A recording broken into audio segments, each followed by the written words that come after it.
네, 여러분 안녕하세요. 공무원 읽어주는 남자 바로 이터입니다. 오늘은 이 공무원 시험에서 가장 기본이 되는 그 공무원 시험의 공고문 보는 법에 대해서 간단하게 좀 설명을 드리겠습니다. 우리나라 공무원 시험은 이 공고문에 의해서 움직이게 돼 있고요. 공고문에 나와 있는 내용대로만 시험이 실시가 되는 겁니다. 그래서 여러분들이 여러 군데서 자료들을 많이 찾아보시는데 가장 기본이 되는 것은 공고문이기 때문에 기본적으로 공고문은 내가 볼 시험에 대한 공고문은 꼭 한번 읽어보셔야 됩니다. 자, 제가 여기서는 좀 큰 제목별로 이게 어떤 내용인지 좀 간단하게 설명을 드리도록 하겠습니다. 제가 오늘 샘플로 갖고 나온 거는 2019년도 11월 13일 날 공고가 된 2020년도 서울특별시 지방공무원 제1회 공개경쟁 및 경력경쟁 임용시험 시행계획 공고입니다. 보통 이제 서울시에서는 이제 6월 달에 지방직 공무원 서울시 공무원 시험을 실시를 하는데 이 공무원 시험에 대해서 좀 아시는 분들은 아시겠지만 요즘 그 사회복지직에 대해서 인원을 상당히 좀 많이 뽑고 있습니다. 그러다 보니까 최근 몇 년 동안 서울시에서 사회복지직만 별도로 시험을 치고 있습니다. 그래서 그 사회복지직에 대한 시험으로 먼저 공고가 나온 겁니다. 자, 일단 공고문을 처음에 딱 보시면요. 처음에 2020년도 이렇게 해서 제목이 쭉 나와 있습니다. 이게 어떤 시험인가를 말하는 공무원 시험의 제목이라고 보시면 됩니다. 그래서 여기에 보시면 2020년도에 서울시에서 실시하는 첫 번째 시험, 1회 시험이다라는 얘기입니다. 그러면은 이제 6월 달에 보는 지방직 시험 때 같이 보는 시험은 2회 시험 이런 식으로 공고가 나올 테고요. 그 사이에 또 어떤 시험이 있다면 그게 2회가 되고 이렇게 되는 겁니다. 그래서 2020년도에 서울시에서 처음으로 실시하는 시험이다 이렇게 생각을 하시면 되고요. 날짜 나오고 여기에는 이제 이 시험을 주관하는 사람이 누구냐 했을 때 서울시장이 아니고 서울특별시 제1인사위원회 위원장 이 명의로 나오게 되어 있는 겁니다. 자, 처음에 나오는 게 1번 선발 인원 및 응시 자격. 그래서 어떤 직렬에 몇 명을 뽑고 그 시험을 볼 수 있는 자격은 뭐냐 이걸 먼저 좀 설명을 해주고 있습니다. 자, 여기에 보시면 공개 경쟁하고 이제 아래 그 경력 경쟁 이렇게 나눠지게 됩니다. 흔히 공채, 경채 이렇게 설명을 하는데요. 여러분들이 그냥 쉽게 공채는 5과목 시험 보고 경채는 2과목 내지 3과목 시험 본다 이렇게 생각하시면 됩니다. 자, 직군이 나와요. 행정직군, 기술직군 이렇게 나눠져 있습니다. 이 행정직군은 쉽게 얘기하면 문과라고 생각하시면 되고요. 기술직군은 이과라고 생각을 하시면 됩니다. 그래서 처음에 이제 그 직급이 직렬이 나오죠. 처음에 사회복지직, 그리고 여기는 지금 표시가 안 됐는데 보통 여기에 보면은 직렬이라는 게 나오고요. 그 다음에 직류라고 나옵니다. 아래 보시면 아시겠지만 여기 보면 이 경력경쟁 시험에서 시설관리, 그럼 이게 시설관리 직렬입니다. 그리고 이 중에서 또 나눠져서 기계시설, 전기시설 이렇게 나눠지잖아요. 이걸 직류라고 얘기를 하는 겁니다. 근데 우리는 쉽게 그냥 직렬, 그래서 사회복지직 이렇게 표현을 합니다.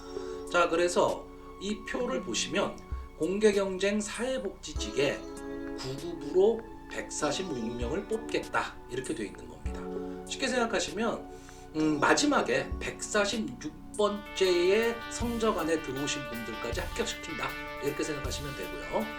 사회복지직인 사회복지직인데 장애인을 9명을 뽑겠다, 그리고 저소득층을 18명을 뽑겠다 이렇게 좀 나눠져 있습니다. 그래서 우리나라 공무원 시험은 기본적으로 일반을 뽑고요, 장애인을 뽑고 저소득을 뽑습니다. 근데 특수직렬 같은 경우에는 장애인을 안 뽑을 수도 있고요. 자, 그래서 사회복지를 시험 볼 수 있는 응시 자격, 학력 및 응시 자격 이렇게 되어 있는데 보통 학력은 우리나라 9급 공무원 시험은 기본적으로 고등학교 이상 졸업하면 누구나 시험 볼 수 있습니다. 그렇기 때문에 특별히 제한은 없는데 사회복지는 이제 사회복지사 3급 이상 자격증 소지자에 한해서만 이 사회복지직의 시험을 볼 수 있다 이렇게 되어 있습니다. 지금 이 공고문에는 일반 행정이 없기 때문에 일반 행정에서 안 나와 있는데 예를 들어서 일반 행정이 나왔다. 그러면 이 학력 및 응시 자격이 아예 비어 있습니다. 누구나 시험 볼 수 있기 때문에 그래요. 다음에 이 기술 직군 시설 제한 없음 이렇게 나와 있죠. 이런 식으로 나와 있게 되는 겁니다. 그다음에 경력 경쟁은 특별한 자격증을 소지하고 있거나 뭐 이런 분들이 보는 시험이라고 보시면 되고요. 우리가 흔히 9급 이러면 그러니까 공무원 시험 보는 데 있어서는 9급, 7급, 5급 이런 식으로 시험을 봅니다. 근데 특이하게 간호직렬은 9급이 없고 8급부터 시험을 봅니다. 그리고 여러분들 잘 아시는 국가직에서 보는 감사직 같은 경우에는 9급 시험이 없습니다. 거기는 7급이 제일 낮습니다. 이렇게 생각하시면 되실 거고요. 그 다음에 나오는 게 이제 그 공통 응시 자격이라는 게 지금 나오고 있습니다. 자, 여기에 보면 공통 응시 자격. 그래서 어떤 자격을 갖고 있는 사람이 볼 수 있느냐. 자, 대한민국 국적 소지자. 거주지 제한이 없다. 서울시는 거주지 제한이 없습니다. 이게 지방직 시험하고 차이입니다. 지방직은 거주지 제한을 두고 있기 때문에 좀 내용이 좀 복잡해요. 그래서 공부는 꼭 읽으라고 말씀드리는 거고요. 18세 이상이면 누구나 시험 볼 수 있다 이렇게 되어 있는데 제가 이거 지난번에도 한번 말씀드렸지만 많은 분들이 이 공무원 시험 항상 만 나이로 보는 거거든요. 만 나이로 보다 보니까 지금 만 18세 그러면 아마 고3 학생들이 해당이 될 텐데 만으로 따지다 보니까 생년월이 지나지를 않아서 나는 시험 못 보는 거 아니야? 뭐 이런 생각들을 많이 하시거든요. 근데 공무원 시험에서의 나이는요 연도만 봅니다. 그래서 2002년 12월 30일 이전 출생자라면 생일이 지나지 않았어도 만 18세로 보고 시험을 볼 수 있답니다. 다음에 응시 결격 사유라고 나오는데 이런 법에 의해서 쭉 나오는 게 있어요. 이게 보면 지방공무원법, 그 다음에 지방공무원법 66조, 지방공무원법 임용령 제65조 이런 식으로 나와 있는데 여기서 여러분들이 좀 보셔야 될 거는 요겁니다. 중요한 건 아니에요. 근데 많은 분들이 제가 이 공무원 상담하다 보면 이런 얘기들을 많이 하세요. 공무원이 만 18세 이상이면 누구나 시험 볼 수 있다. 나이 제한이 없습니다. 이런 얘기들을 많이 해요. 그러니까 이렇게 얘기를 하다 보니까 어떤 분들이 있냐면 사회생활을 하고 이제 은퇴하신 분들이 그럼 나도 시험 한번 볼까? 이런 생각들을 많이 하시는데 공무원은 정년이 만 60세입니다. 그러니까 60세를 넘어가면 시험 못 본다는 얘기가 되는 거죠. 그러니까 이런 정년 규정으로 응시 결격 사유가 있기 때문에 그냥 나이 제한 없이 만 18세 이상이라고 얘기를 하는 겁니다. 실질적으로 나이 제한이 있는 거죠. 근데 나이 제한 없다 그러니까 요즘은 뭐 60대, 70대도 사회생활을 많이 하시니까 나도 시험 볼까 이런 생각들 많이 하시는데 그거는 아니라는 얘기입니다. 이 정년이 있기 때문에 응시 결격 사유에 해당한다가 되는 거죠. 그리고 쭉 나오고요. 이제 장애인 구분 모집이라는 게 나옵니다. 요거는 이제 해당되시는 분들이 상당히 좀 중요하게 보셔야 될 거고요. 일반 분들은 크게 뭐 중요한 내용은 아닙니다. 장애인 구분 모집 그래서 장애인 카드, 장애인 복지 카드를 갖고 있는 분들이 시험을 보는 겁니다. 그래서 장애인 대상이 되시는 분들은 아까 위에서 말했듯이 지원 자체도요.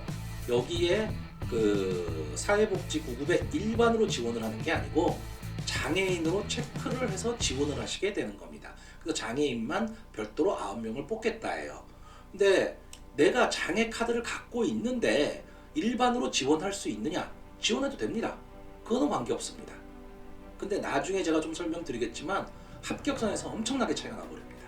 그러니까 당연히 장애인 복지 카드 갖고 있거나 저소득에 해당되시는 분들은 이게 사회적 약자의 공무원 진출 기회를 확대하기 위해서 만든 제도이기 때문에 무조건 이용하셔야 됩니다.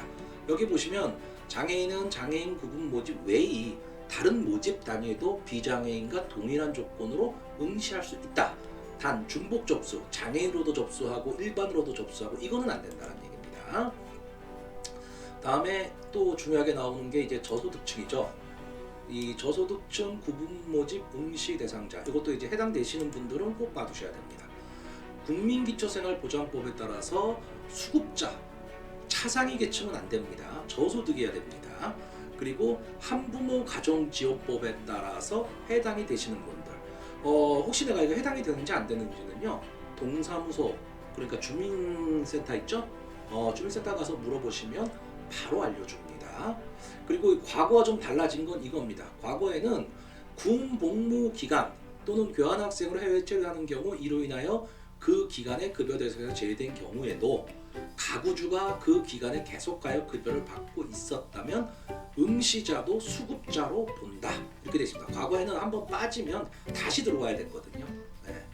역시 장애인 모집도 마찬가지로 저소득처럼, 그러니까 저소득도 장애인 모집처럼 마찬가지로 다른 모집단에도 비저소득층과 동일한 조건으로 응시는 할 수 있습니다. 단 중복 접수는 할 수 없습니다. 자, 근데 여기서 제가 잠깐 한 가지 설명을 드리면요, 이런 겁니다. 제가 장애인이에요. 그 장애인 복지카드를 갖고 있어요. 그런데 일반 지원자와 장애인 지원자와 합격선을 보시면 장애인 지원자의 합격선이 보통 10점에서 20점 정도 낮게 나옵니다. 그러니까 내가 장애인 복지카드를 갖고 있다면 당연히 장애인 지원 전형으로 지원을 하는 게 맞죠. 근데 어떤 경우가 있냐면요, 예를 들어서 공고문을 보니까 일반에서 100명을 뽑는데 장애인에서 1명을 뽑더라 이거예요. 그러니까 인원을 적게 뽑으니까 내가 아무리 잘해도 만약에 장애인에 지원했는데 2등이야. 그러면은 나 떨어지잖아. 그래서 많이 뽑는 일반으로 지원을 하시는 분들도 있어요. 근데 이거는 잘 생각하셔야 됩니다. 우리나라의 법이 그렇게 호락호락하진 않거든요. 자, 내가 장애인으로 접수를 했는데 점수를 그래서 평균 80점을 맞았어요. 그런데 2등을 했어요. 그러면 장애인 전형으로는 떨어진 겁니다. 근데 일반 전형의 합격선이 예를 들어서 78점이다. 이러면 내가 그 전형보다 점수가 높잖아요. 그러면 합격시켜주는 겁니다. 그러니까 장애인 중에서 내가 받은 점수가 일반 합격선보다 높으면 무조건 합격을 시켜주는 겁니다. 그렇기 때문에 내가 장애인 전형 또는 저소득 전형에 해당되는 분이라면 무조건 자기 전형으로 따져가져야 되는데, 지금까지 보면요, 장애인 전형이나 또는 저소득 전형이 일반 전형보다 합격선이 높게 나온 적은 없습니다. 그러니까 해당되시는 분들은 무조건, 그리고 그 점수 차이가 거의 20점 이상 차이가 나고 있습니다. 자, 다음으로 나오는 거는 이제 시험 과목이에요. 자, 시험 과목을 이렇게 보시면 사회복지지, 그래서 장애인 저소득 포함해서 이렇게 나와 있습니다. 필수는 국어, 영어, 한국사. 이거는 구급 공무원이 다 같이 보는 시험입니다. 자, 그리고 내가 예를 들어서 사회복지에 지원을 했고 또 누구는 뭐 전산직에 지원을 했는데 같은 날 시험을 보면 시험 과목이 같다면 시험 문제는 똑같은 겁니다. 그러니까 이 필수 과목이라는 국어, 영어, 한국사는 어떤 직렬을 보시는 분들이라도 같은 날 시험 본 거면 같은 시험 문제를 풀고 있는 겁니다. 이거 뭐 다르다라고 생각하시면 안 됩니다. 이걸 왜 다르다라고 생각하시냐면 기술 직렬하고 행정 직렬이 점수 차이가 많이 벌어지니까 혹시 기술 직렬에 이 필수 과목이 좀 더 어려운 거 아니야? 이런 생각들을 많이 하시는 분들이 있더라고요. 그렇지 않습니다. 과목이 같으면 무조건 시험 문제도 똑같습니다. 같은 날 시험 보면요. 다음에 선택 두 과목으로는 사회복지학 개론, 행정법 총론, 사회, 과학, 수학, 행정학 개론, 이렇게 이렇게 6과목 중에서 2과목을 선택해서 필수 3과목과 합쳐서 5과목 시험을 보게 됩니다. 그러면 사람마다 선택하는 과목이 다 다르겠죠. 그리고 과목마다 난이도가 좀 차이가 날 거란 말이에요. 그래서 나오는 게 조정 점수제라는 겁니다. 편차를 맞춰주겠다라는 거죠. 근데 다만 이제부터 이제 시험을 준비하려고 시작하시는 분들은 선택 과목을 생각하지 않는 게 좋습니다. 왜냐하면 이 사회과학 수학이라는 과목은 왜 들어갔느냐? 이 사회과학 수학은요, 고졸자들의 공직기회 확대를 위해서 들어간 과목입니다. 그러니까 고등학교 과정이잖아요. 보통 일반적인 과목들이 보시면 대부분 다 전공 과목들이란 말이에요. 그러니까 고등학교를 졸업하신 분들이 이 시험을 보기에, 공무원 시험을 보기에 어려웠다라는 거예요. 그래서 어차피 이거는 학력 제한도 없고 한 시험인데 고졸자들도 공직기회 확대의 기회를 주자. 그래서 이 사회수학과 고등학교 과정에 들어간 겁니다. 근데 이 제도를 시행하고 나니까, 원래는 이 제도를 시행을 하면 고등학생들, 고졸자들의 그 합격이 좀 늘어나야 되는데 그러지를 않은 거예요. 별 필요가 없는 거죠. 그러면서 전문 지식을 필요로 하는 직렬에 들어가는 분들이 전공 과목 없이 이 과목 보고 들어가다 보니까 막상 업무를 하는데 어렵더라 이거예요. 그래서 2020년도부터는 이 선택 과목 제도가 아예 없어져 버렸습니다. 그러니까 내년까지는 사회과학, 수학 이 세 과목 중에 아무거나 골라서 볼 수가 있었는데 2022년도부터는 이게 없어요. 예를 들어서 사회복지 같은 경우에는 국어, 영어, 한국사회, 사회복지학개론, 행정법, 총론 이렇게 5과목이 정해지는 거고, 행정직 같은 경우에는 국어, 영어, 한국사회, 행정학개론, 행정법, 총론 이렇게 정해져 버리는 겁니다. 그렇기 때문에 지금부터 준비하는 분이라면 물론 내년 2021년도까지만 한 1년만 공부해보고 안 되면 그만둘 거야 라는 사람들은 아무 과목에 선택해도 관계가 없습니다. 근데 기본적으로 공무원 시험은 한 2년에서 3년 정도 준비하신 분들의 합격 확률이 제일 높기 때문에 지금부터 준비하시는 분이라면 2022년부터 바뀌는 5과목으로 지금부터 준비를 하시는 게 훨씬 더 유리할 거다라는 겁니다. 그래서 지금 뭐 선택 과목에 고교 이수 과목에서 사회, 과학, 수학은 범위가 이렇게 된다 이렇게 좀 나와 있고요. 다음에 시험 실시 방법은 제가 뭐 늘 강조하는 겁니다. 사지택 1형 20문항에 한 문화당 1분 기준 한꺼번에 시험지 다 줍니다. 그리고 과목별 20문제씩 총 5과목이니까 100분이죠. 100분 시간 딱 주고 이제 시험장에서 나와야 되는 거예요.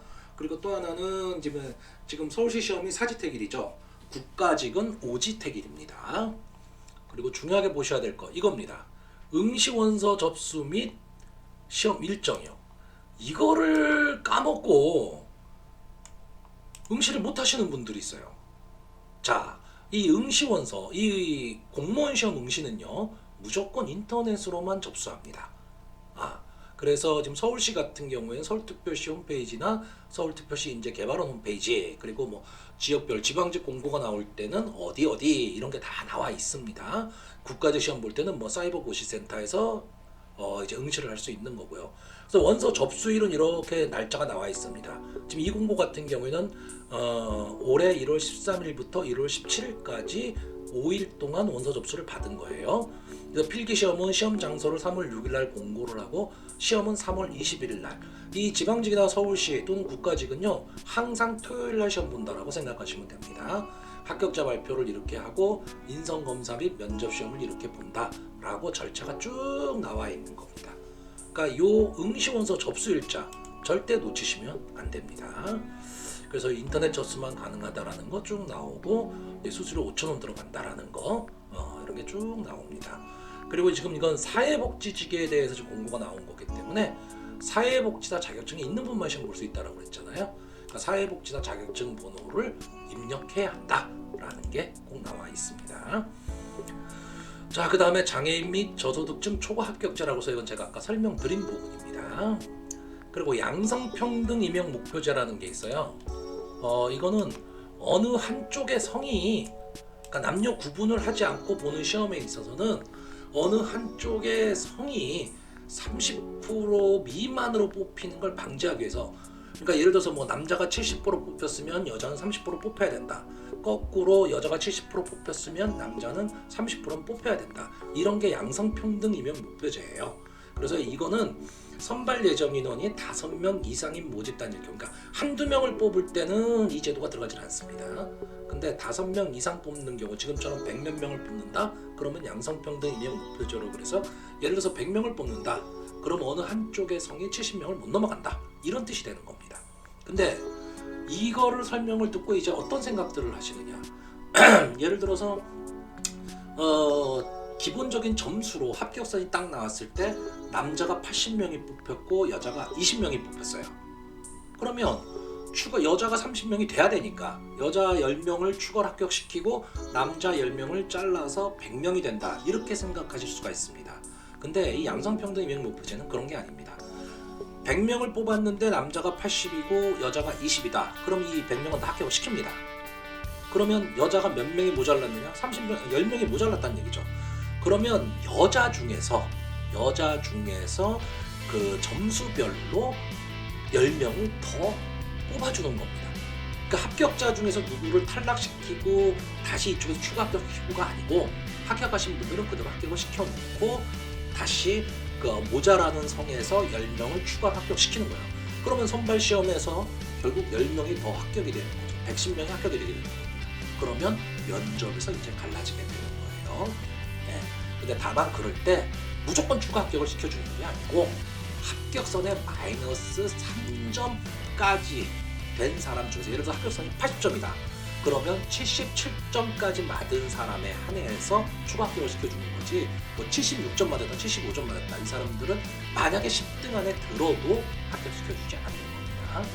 그래서 다음엔 이제 가산 특전. 이건 뭐 취업 지원 대상자. 이거 해당되시는 분들은 좀 미안한 얘기지만 무조건 시험 보셔야 됩니다. 취업 지원 대상자라는 건 이제 독립유공자 예우요양원을 국가유공자 보훈 대상자인데, 지금은 독립유공자 쪽은 거의 없고요. 국가유공자는 꽤 있습니다. 본인이 국가유공자일 수도 있고 국가유공자의 직계 자손일 경우에 해당이 됩니다. 그러면 본인일 경우 10%, 국가유공자 자녀일 경우 5%의 가산점이 주어집니다. 근데 이 가산점이라는 걸 여러분들 잘 생각하셔야 될 게 총점의 5%를 주는 겁니다. 그러니까 과목별로 5%를 주는 거예요. 근데 여기서도 보시면 예를 들어서 과목별 만점이 100점이잖아요. 그럼 무조건 5점을 주는 겁니다. 근데 잘 모르는 사람들이 내가 국어라는 시험을 봤는데 이 가산점 대상자예요. 근데 국어에서 내가 80점 맞았어. 그럼 5%니까 4점 더 추가됐구나, 이렇게 생각하시는 분들 많은데 그게 아니고 무조건 100점 만점으로 보는 겁니다. 그럼 5과목이니까 5점씩 해서 올라가게 되는 겁니다. 그거 얼마나 큰 거예요. 그러니까 이 보통 공무원 시험은 공부를 좀 하신 분들의 입장에서는 많은 점차로 떨어지지 않거든요.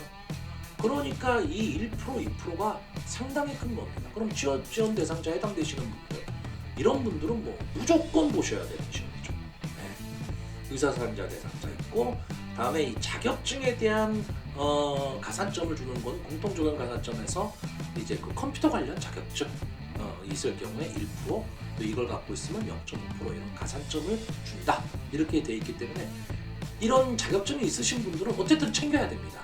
1%, 0.5% 쉽게 보시면 안 됩니다. 공무원 시험에서 상당히 큰 거고요. 다음에 공무원 시험에서 이제 행정직군, 사회복지직도 행정직군이잖아요. 아까 크게 봤을 때 이런 경우에 변호사라면 가산비율 5%를 주겠다, 이런 얘기입니다. 근데 이게 지금 말이 안 되죠. 변호사라는 건 사시나 면시를 봤다는 얘기인데 사시가 5급이거든요. 그러니까 거기 합격한 사람이 9급 공무원 시험 본다? 뭐 말이 안 되죠. 그러니까 변호사가 이 시험을 볼 일은 거의 없습니다. 근데 한번 보긴 봤습니다. 이거 신문에 한번 났었는데 변호사도 보더라고요. 그럼 그분은 5%의 가산비율을 안고 들어가는 겁니다. 그다음에 기술직군에는 자격증, 기술사, 기사, 산업기사, 기능사 뭐 이런 자격증을 갖고 있으면은 무조건 이거는 거의 기술직군은 다 가산점이 있습니다. 근데 이건 큰 의미는 없는 게요. 기술직군에 시험 보시는 분들은 관련 자격증 하나씩 다 갖고 있습니다. 그러니까 큰 차이가 없는 거죠. 그다음에 기타상 이런 부분들은 꼭 한번 읽어보셔야 됩니다. 그리고 공무원에서는 나중에 직장 취업하는 거를 임용이라고 합니다. 이런 용어들도 꼭 알아두셔야 되고요. 이렇게 해서 여기 맨 마지막에 보시면 이건 어떤 뭐 지방직이 됐든 뭐 어떤 공고문이 됐든 여기 꼭 나옵니다. 자세한 사항은 이렇게 문의해 주세요 라고 이렇게 나와 있습니다. 여러분들 보시다가 모르겠으면요, 무조건 전화하십시오. 무조건 전화해서 물어보셔야 됩니다. 왜? 상당히 친절하게 가르쳐 줍니다. 그리고 여러분은 어떻게 생각하실지 모르겠는데 이 공무원 시험 보시는 분들은요, 이거 좀 자기 인생을 걸고 있는 겁니다. 그러면 시험의 룰은 제대로 알고 시험을 보셔야죠. 그러니까 무조건 보셔야 됩니다. 그리고 잘 모르는 거 있으면 무조건 물어보셔야 되고요. 요거나 이런 게 잘 모르겠더라, 그러면 제 유튜브에 댓글 남겨주시면 제가 다시 설명을 좀 드리도록 하겠습니다. 자, 지금까지 이제 공부문 보는 거에 대해서 좀 간단하게 설명을 드린 겁니다. 아주 간단한 내용인데 여러분들 시험 보시기 전에는 꼭 공고문 숙지하셔야 됩니다. 이 점 절대 잊지 마십시오. 자, 그러면 오늘 방송 여러분들한테 도움이 되기를 바라고요. 편안한 밤 되시기 바랍니다.